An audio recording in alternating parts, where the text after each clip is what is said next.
Eu gosto de comer cocô. Não, vai não. Ai, né? Continua. Tá perfeito, vai. Não, vai ficar tudo. Eu quero que alguém lá... Vou ficar gaguejando. Alguém tem que filmar lá e mandar pra mim.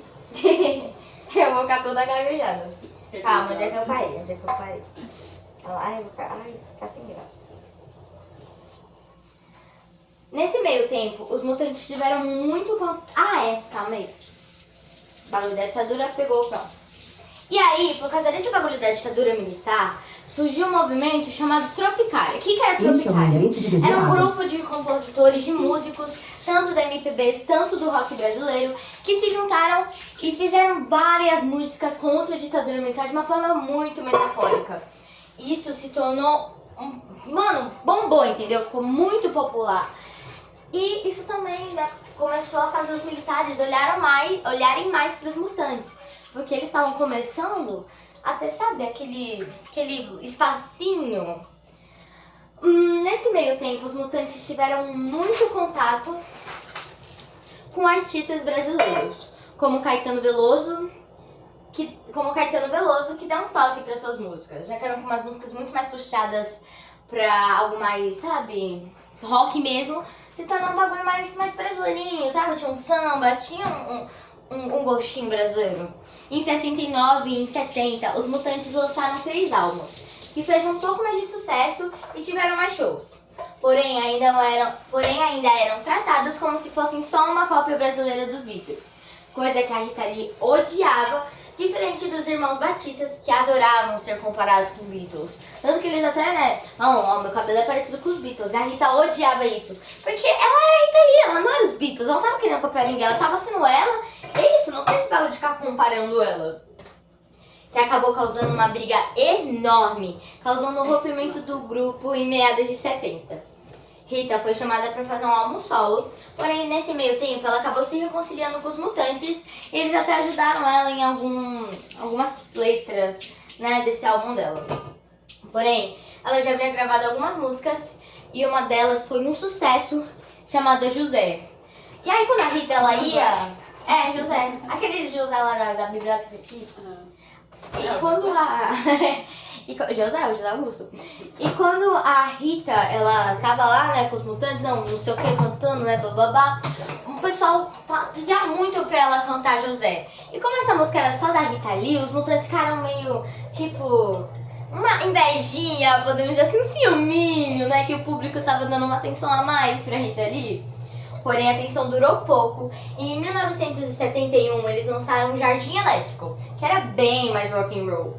Nessa época, os irmãos Batistas compraram um sítio que a Rita apelidou de Comunidade Hippie. Ó, mãe, ó. Tá mexendo? Que isso? Não sei, mágica, magia, que horror, que isso? Ah, ele tá gravando ainda, só que em tela preta. Nossa, você é louco, que chique. Imagina assim, parada. Oh, mãe, eu sei o que é isso.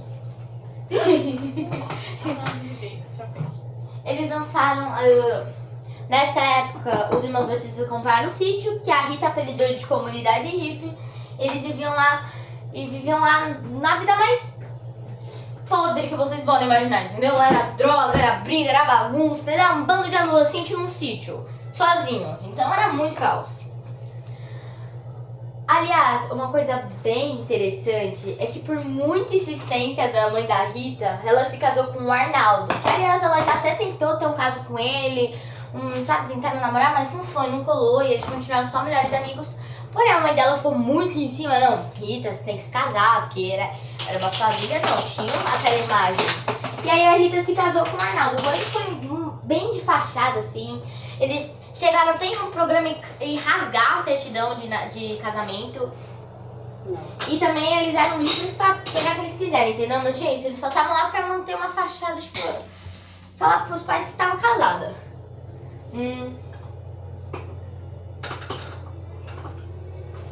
Então, em maio de 72, os Mutantes lançaram seu último álbum oficial com a Rita. Depois, houve a saída da Rita no grupo. Ai, calma, travei. Depois, houve a saída da Rita no grupo, que foi uma grande polêmica. Porque, por um lado, a Rita tava falando que foi os Mutantes que jogou ela no olho da rua. E por outro, os mutantes, né, falaram que não, a Rita saiu porque ela quis. E ficou essa briga por muito tempo, até 2007, que foi quando o Arnaldo foi no show e disse que tinha mesmo expulsado a Rita Lee, porque nas palavras dele, ela era uma banana. A Rita disse que chegou para um ensaio e o Arnaldo disse que queria começar a fazer um rock progressivo, que é um rock mais comercial, mais longo, com uma qualidade maior, entendeu? Que fugiu um pouco do que eles faziam, que era o rock psicodélico. Calma. O que é psicodélico, menino? Não te interessa. Eu também não lembro o que é. E que Rita não tinha calibre como instrumentista e que estava fora. Ela saiu sem dizer nada, mas no caminho chorou e xingou muito o pessoal. Em 1973, Rita decidiu dar um tempo na música e ir pra Londres. Mas mal sabia ela que ir pra Londres, a partir do momento que ela voltasse pro Brasil, as coisas estariam muito melhor e ela ia se tornar a figura icônica que ela é hoje. Assim que chegou em Londres, Rita deixou de lado o seu formoso... Tá certo? Menina, ela tá viva. O seu não. Morreu. Tá vivo nos nossos corações. Então ela não tá. O seu... Coisa hoje, não. O seu formoso loirinho e adotou um ruivo bem avermelhado, que foi o seu cabelo, que é o seu cabelo mais clássico e conhecido. Também adotou um estilo bem andrógeno e bem, sabe, jogadão, estéticazão ou rock and roll. Menina, você tem que usar foice. Assim que voltou ao Brasil, Rita fechou um show e como estava sem banda, teve que achar alguém de última hora. Ela chamou uma guitarrista, que essa guitarrista, eu não me lembro o nome dela, perdão, não cheguei a escrever, mas se não me engano, foi uma guitarrista muito top, mano. Foi a guitarrista, entendeu? Ela basicamente quebrou o padrão daquele, sabe, só que tem seu homem, só vai precisar, mas não. A bicha era boa e foi, marcou. E ela chamou a guitarrista e formou os Celebrinas do Wesley. O show foi um desastre e o disco engavetado. Basicamente ninguém foi tipo, deixa abaixo. Ficou um cucu. Um cocô. Um cucu.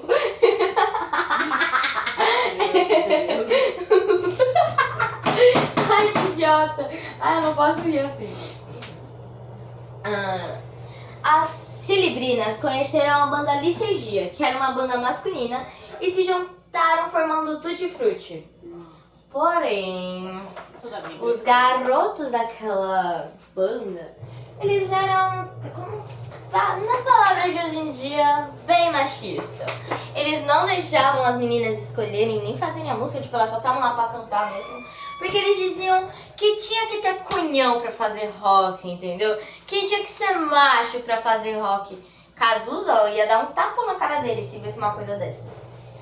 Ah, será que eles não sabiam que é Cazuza? Não, vou saber sim. Não, mas tem um pessoal muito estranho lá, eles não entendem a CF, eles não entendem a CF. Mas Rita não iria engolir isso calada e montou uma checklist com músicas que ela mesma tinha escrevido e que sim, ia entrar pro show eles querendo ou não.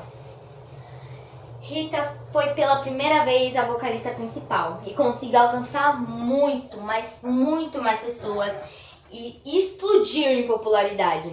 Recebeu um novo contrato, mas com uma condição icônica. A banda ia ter que mudar o nome pra Rita Lee e Tutti Frutti. Que basicamente, né, dava um tapa na cara daqueles idiotas que, né, não, sei o que, bababá, e no final a Rita se tornou a protagonista daquela banda.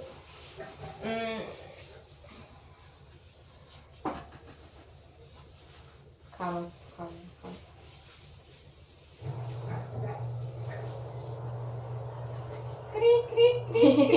Eles lançaram seu segundo álbum em 1974. E nesse tempo começaram a acontecer muitas brigas entre a Rita Lee e o Tutti Frutti, já que eles eram só uma banda de apoio para ela. Rita decidiu sair dessa gravadora e logo depois foi contratada por outra gravadora que deixou a Rita fazer o que ela bem entendia. Voltando um pouquinho, por que a Rita quis sair daquela gravadora? A Rita Lee, ela era muito espontânea, entendeu? Ela cagou e andou do que você achava dela. Então ela viveu a vida dela do jeito que ela queria. E essa gravadora, ela era estranhamente formal, entendeu? Então, teve um dia que eles pegaram, Agora entendi. chamaram Agora tudo faz sentido. chamaram a Rita lá pra sentar na mesa e falou, ó, Rita, você vai ter que andar assim, fazer tal coisa, e as músicas vão ter que mudar um pouco, até porque, acho que não, ainda não, calma. E aí a Rita ficou muito brava, né, porque tipo, como assim, eles querem, né, como é que fala? Eles Comandar, querem- Não, eles querem me... modular, moldar. moldar. Eles querem me moldar. Entendeu? Eu sou do jeito que eu sou. E ela mandou, eu quero mudar a merda e saiu de lá. Merda. Menino. Agora a gente vai entrar na era de ouro da Rita Lee. Porque até o momento que não, beleza, ela tá começando a fazer uma fama. Mas essa era de ouro. Nossa, Rita Lee. Em 1975, Rita Lee e Tutti Frutti lançaram as icônicas músicas Fruto Proibido, que continha músicas como... Não, o icônico álbum Fruto Proibido, que continha músicas como Ovelha Negra, Agora Só Falta Você e esse tal de Rock and Roll, marcando gerações e furando total a bolha. Inclusive, essas músicas foram um alerta para os militares, porque elas eram extremamente sensuais pra época. Sexista ainda. Porque a Rita, como eu disse, gente, a Rita tava cagando andando. Então ela, tipo assim, ela falava que tava na telha, entendeu? E ela, tipo, uma mulher dos anos 70, dos anos 70, falando que dá na telha e todo aquele bagulho de família clássica, e ela só quebrando tudo e cagando andando pra todo mundo, deixou os militares bem alarmados, bem tipo, essa guria vai causar problema. E olha, eles tinham total razão. Nesse ano, ela conheceu o grande amor de sua vida, Roberto de Carvalho, que foi o seu esposo até a sua morte. E também foi uma dupla icônica na música. Eles fizeram mais de 40 anos, eles tiveram uma parceria de mais de 40 anos juntos, fazendo diversas músicas, diversas. Depois de alguns meses de namoro, Rita Lee engravidou de Roberto quando estava com 3 meses. Logo após um show, ela foi abordada por uma senhora, que perguntou se ela poderia testemunhar contra o policial que atirou e matou um dos integrantes de UCS.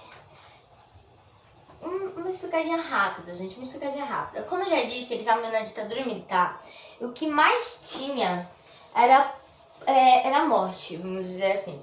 Só que os policiais, eles não eram burros, né? Os militares não eram burros. Eles davam aquela escondidinha. Então o que o militar falou?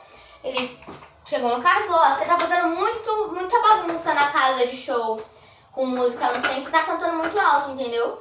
Sacou a minha diva dele no cara. Só que a véia, ela viu isso acontecer, só que ela era a única testemunha. E ela, sabe, ela tava assim, o que fazer? E ela chegou na Rita e falou, você pode testemunhar pra mim? Ela contou o que aconteceu e pediu pra Rita testemunhar a favor dela.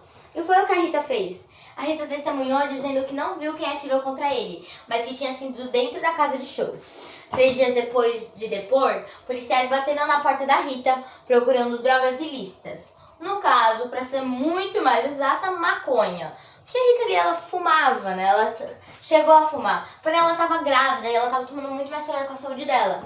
Então, ela achou, não, de boa, os policiais podem entrar, eles não vão achar nada. Mas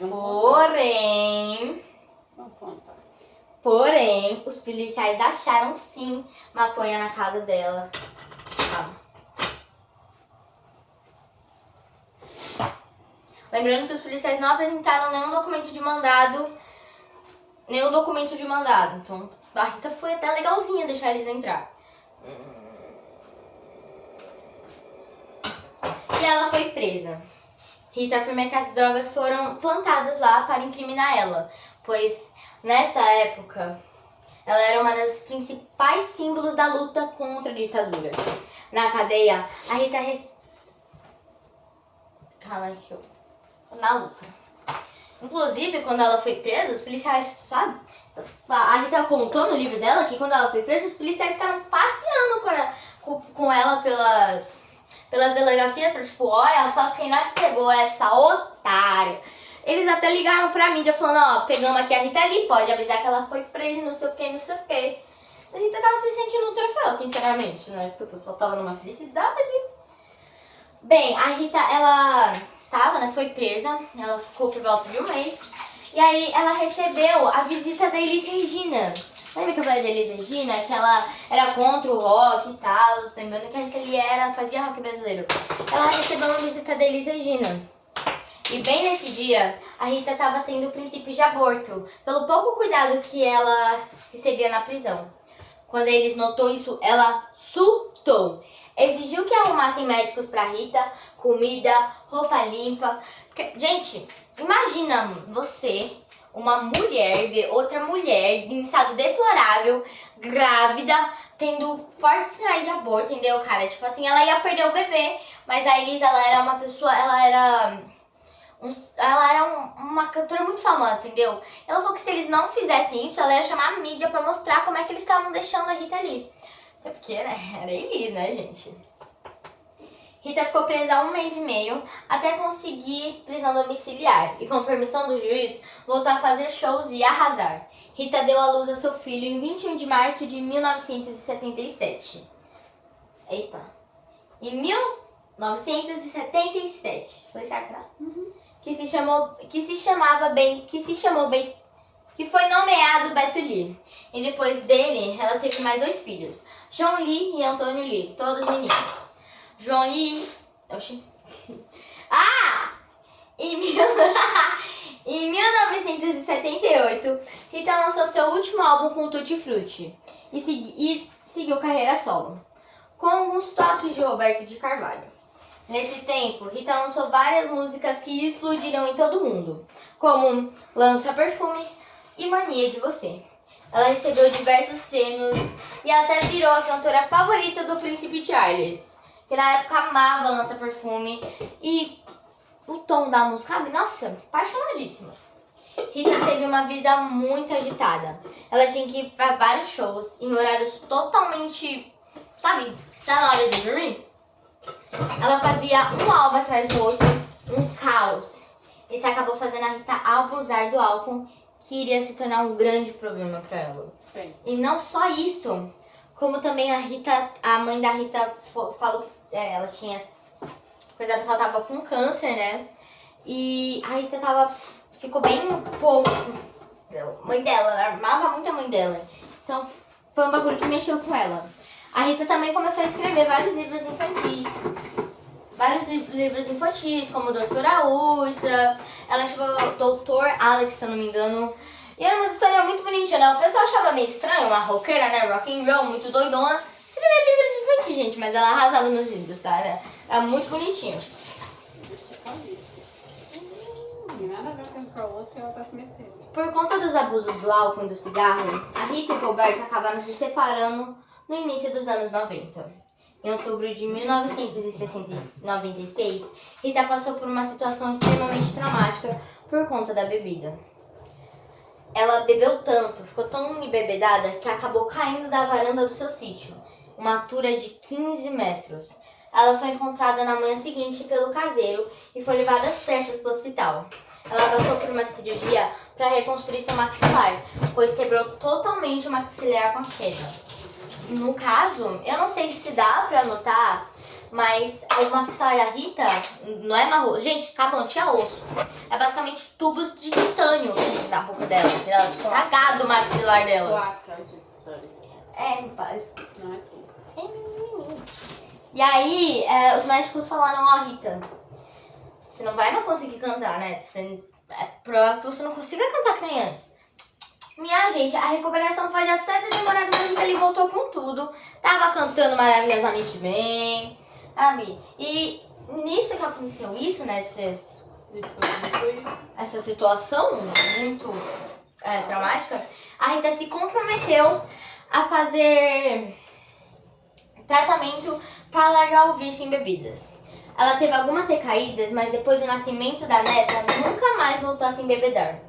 Rita voltou com o Roberto e os dois se casaram no cartório. Nos anos 2000, Rita lançou mais um álbum, que obviamente bombou, tendo a icônica música Erva Venenosa. Nos próximos anos, tivemos também Amor e Sexo, que estourou. Ela passou por mais algumas turnês, até decidir fazer a coisa mais inédita e marcante. Ela entrou pro Twitter, que virou um ícone lá também. Ela postava seus pensamentos sem filtro nenhum e bombou muito. Eu acho que ela era de... Deixa eu ver, 2010 ou eu tô falando muito... Acho que ela é 2006, 2005, já deve ter pegado essa fase da Rita Lee no Twitter. Eu acho que ninguém daqui esse público maravilhoso não pegou essa fase da Rita no Twitter, mas era icônico, era icônico.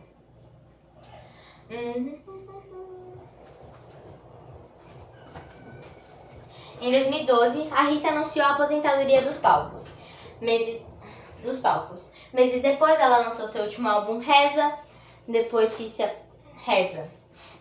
aposentou, ela assumiu seus cabelos grisalhos. Passou a viver no seu sítio no interior de São Paulo e em 2016 lançou sua autobiografia, que também bombou. A Rita viveu no sítio dela com Roberto de Carvalho por muito tempo. Ela amava lá, gente. Aliás, a Rita ela era vegana, se eu não me engano. Então, ela tinha todo que cuidado, ela plantava as coisas dela, tinha uns animaizinhos, entendeu? É uma coisa muito bonitinha. E ela tava vivendo uma vida pacífica, mais reclusa. Só que em 2021, a Rita Lee foi diagnosticada com câncer de pulmão e começou um tratamento. Esse câncer, né, foi uma coisa bem assustadora pro público, porque a Rita fumava muito, gente. Ela era basicamente uma fumante. E Uma chaminé. todo mundo ficou... ela era uma chaminé. E o público ficou com medo de vai de arrasto. Gente, ela tinha uma fanbase enorme.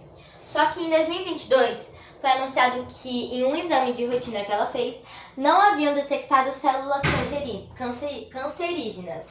Ou seja, ela estava curada. Porém, em 2023, foi anunciada a morte da icônica Rita Lee. Ela faleceu no seu sítio em São Paulo, cercada por sua família. Não se sabe explicar o certo o que aconteceu, eu cheguei a procurar, mas não sabe explicar o certo. Mas é como se o câncer tivesse voltado mais forte, entendeu? Tipo, ele sumiu, voltou mais forte, e a Rita acabou, não conseguiu, não foi? Ela acabou partindo, ela não resistiu. A Terra ficou mais sem graça e silenciosa sem a icônica Rita Lee. O céu ganhou uma estrela mega colorida. A gente tem muito a agradecer por ela, por nos ensinar que ser ovelha negra, na verdade, é ter a coragem de ser livre. Alexa, são as palmas. Volume 10. Alexa. Alexa, para! Alexa, para!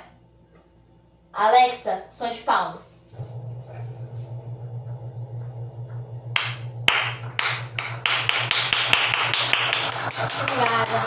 Obrigada. Muito obrigada. Eu sei que eu sou icônica, Beijo, meus fãs. Agora nós sabemos que a Alicia tá se inspirando. As minhas... Tá aí, gente, a fumante que morreu de câncer. Voltou rápido, mano. Que isso?